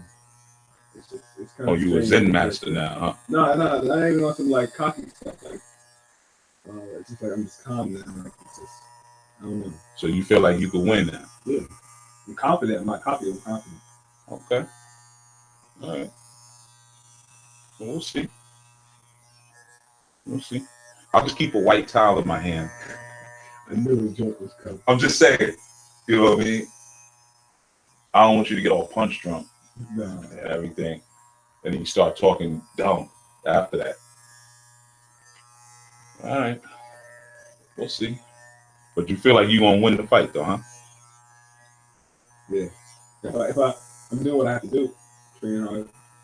You're not training hard. Right. You're supposed to be at the gym right now, not getting a haircut. I'm supposed to leave my house at 3. Right, okay. You going to jog to the gym? Mm-hmm. How many miles is it? It's only 4, right? No, to the gym, like 3 miles. Yeah, 3.1. You can't jog that? No, I got it before. I got it home. It's showtime. You should jog that every day, man. Nah, I would jog it with you, but I need some new sneakers. You know how that goes. You know what I mean? But I'd be out there with you. Shoot, if I had the sneakers, I'd be right out there. I have some of your size you can borrow. Nah, I'm not wearing your shoes. You crazy? If I wear your shoes, I'll have your destiny. That's a good thing. Nah, I'm good. I'm good. Yeah. I don't want to be destined to be fooled by every ratchet in town. Yeah. But all right, anyway, I know I'm all over the place. All right, cool. So all right, everyone, I'm a sign off. I know I'm all over. I'm just looking through the chat room. Mind your business, man. Ain't nobody typing to you. Last night's show was much needed, though. I appreciate this motivation. I'm preparing to do module 5, so I need that fire spirit. You know, I didn't really come at y'all too hard last night. I know it seemed like I did, but all I did was kind of just let you know that there's a dog behind the gates, but I didn't let the dogs out. You know, I mean, not that I'm a mean person or anything like that, but I know a lot of people felt like, damn, y'all, you gave it to us last night. Not really, you know.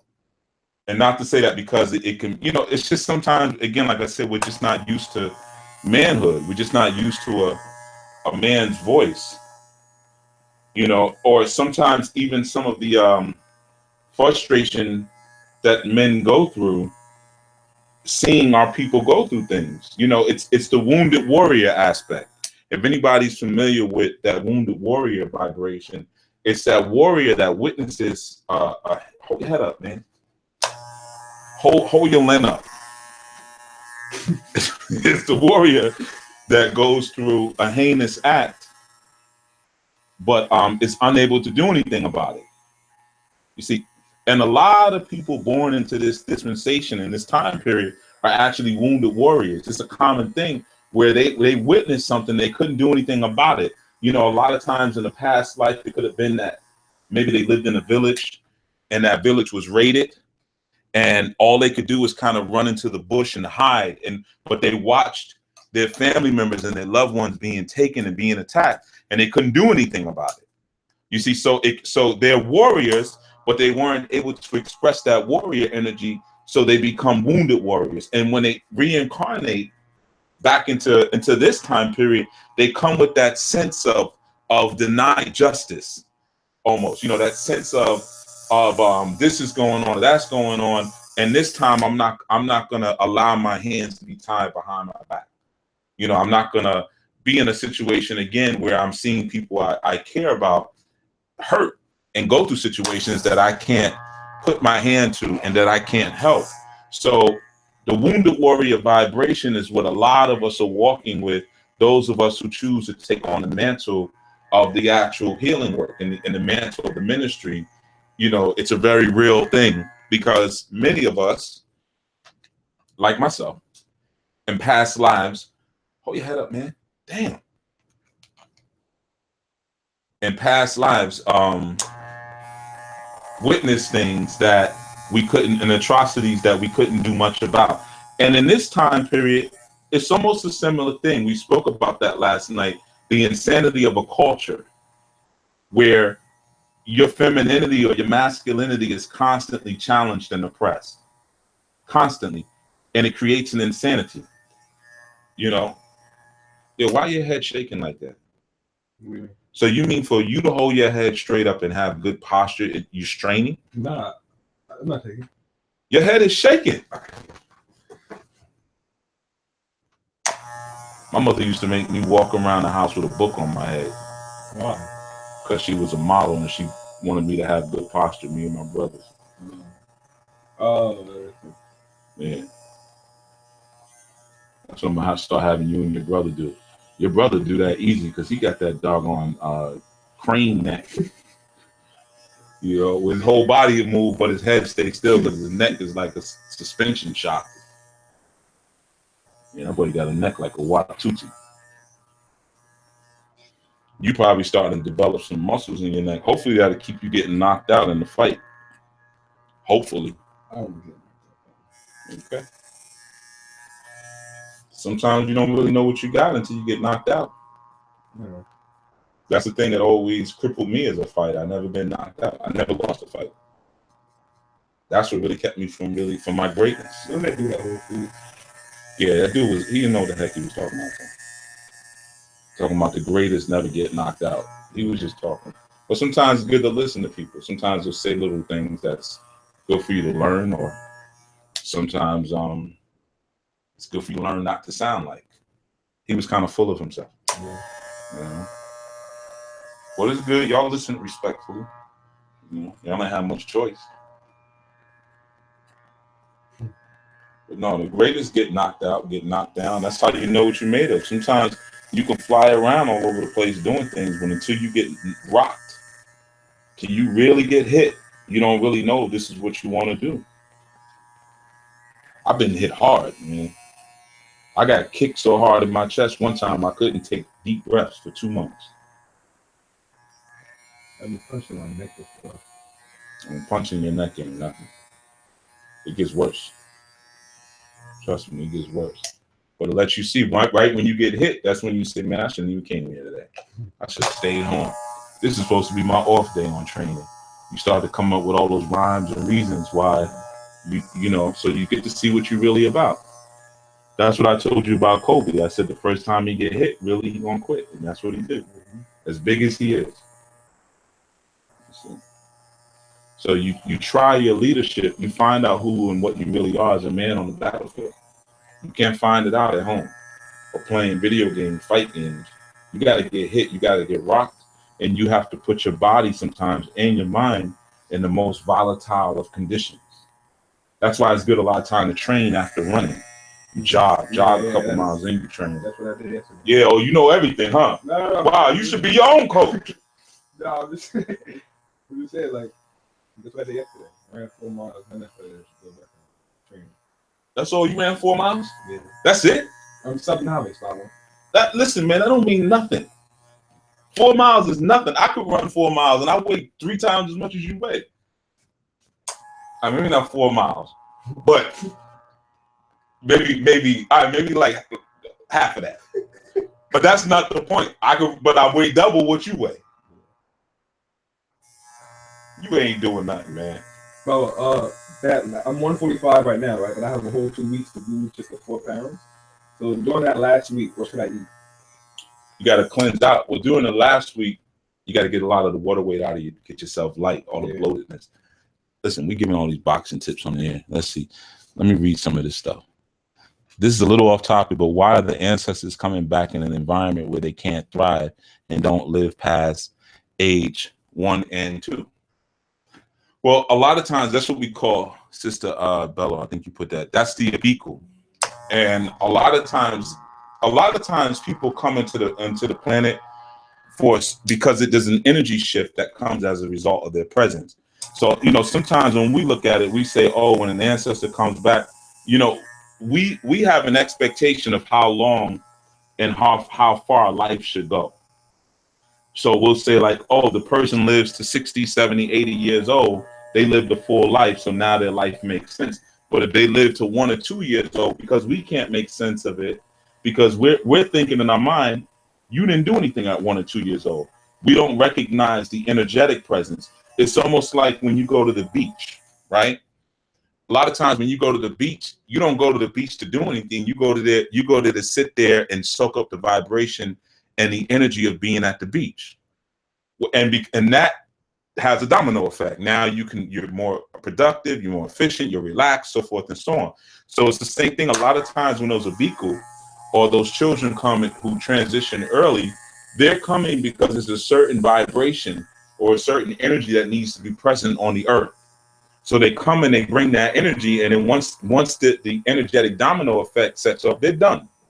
You know, everybody comes to do something different, and you can't really put a time on it. You know, you can't say, well, you know, you're going to do this at 20 or 30. Some things we do as children. Sometimes it's a relationship or a knowing that we create with our parents early on.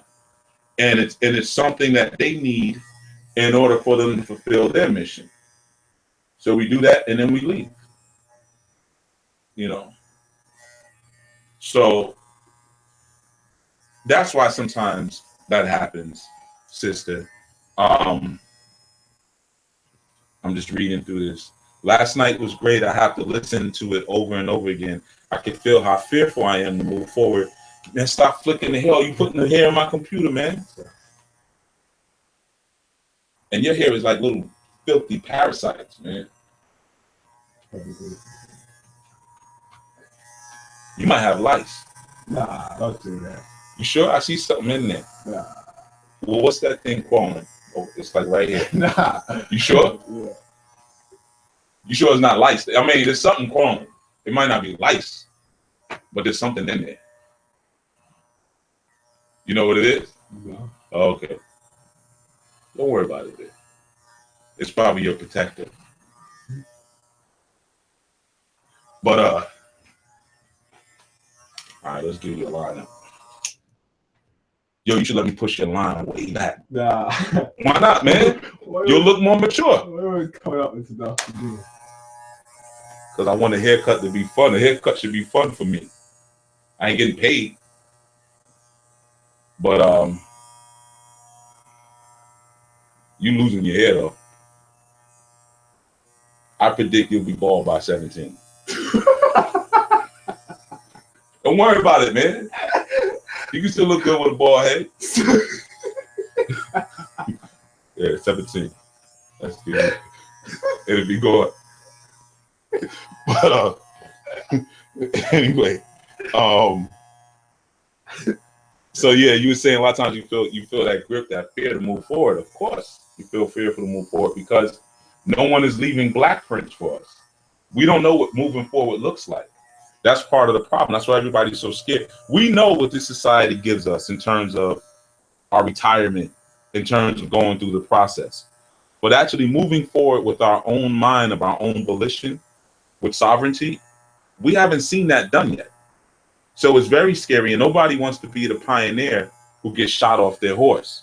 Everybody wants to go behind the frontiers person and say, okay, yeah, you did it. All right, so now I'm gonna set up my cabin. You know, so yeah, it's terrifying in many senses, but a lot of times too, because we're doing this work alone, we're in isolation. So we don't have, you know, spiritual buddies in a sense. You know, we're not functioning from that buddy system. And that's why I always try to get you all to talk to each other. You know, I try to get you all to share your experiences with each other so that you can fortify each other. Because remember, to get more understanding on that, listen to the show that I did on unity, where I shared that the primary responsibility of people inside of an organized or unified organism is to share compassion with one another. Because when you share your compassion or you send it throughout each other, you actually strengthen the body of the organism. You see, but a lot of us have lost our compassion. And I broke that down in the show where I spoke about the connection of the sacral chakra with the navel chakra. A lot of us we never received that compassionate love energy from our maternal figures. So we don't really know our place. We're afraid to move forward because we don't know if we'll be protected and covered. You know, yo, you got a pimple right in the middle of your hairline, man. How about cut through that? Where? On the corner, man. Move your, man, come on, man. You messing up the haircut. I don't want to wear it. Not early today. I'm like early last week. Yo, this is a nice haircut, man. You don't even know how to handle a haircut like this. You don't even know what to do. This was a waste. It really was a waste of my talent. You don't know what to do with a cut like this. You don't. You probably gonna put a hat on. Yo, I'll be saving you, man. You know.